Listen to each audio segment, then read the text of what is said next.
ஒரு கோயிலுக்கு ஒரு பெருமை இருக்கிற மாதிரி ஊருக்கு ஒரு நனாவுக்கு ஒரு பெருமை உண்டு.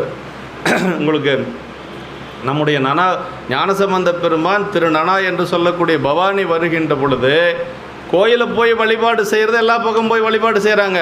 ஆனால் அந்த ஊரையே வணங்கி இருக்கிறார் ஞானசம்பந்த பெருமான். அப்படி தான் பெரிய புராணத்தில் வருது. அப்பாலை குடபுலத்தில் ஆரணிந்தார் அமர்கோயில் எப்பாலும் சென்றேத்தி திரு நனாவினை இறைஞ்சிங்கிற பைப்பாந்தல் புனைந்தவரை பரவி பண்டு அமர்கின்ற வைப்பான செங்குன்றர் வந்தணைந்து வையினார் அப்படிம்பார். அங்கே தான் சொல்கிறார் அந்த திரு நனாவினை இறைஞ்சினார். திரு நனாவையே வழிபாடு செய்கிறார். அதற்கு பிறகு உள்ளே இருக்கக்கூடிய பெருமானை போய் பாடுறார்.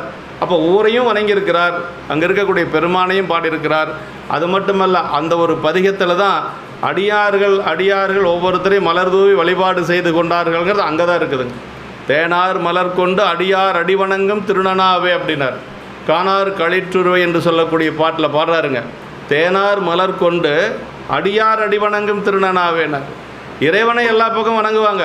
அடியார்களுக்கு அடியார் ஒருத்தருக்கு ஒருத்தர் மலர் தூவி வழிபாடு செய்து கொண்டது நம்ம நனாவில் தான். ஞானசம்பந்த பெருமான் வேறு எந்த பதிகத்திலே அப்படி பாடின மாதிரி இல்லை.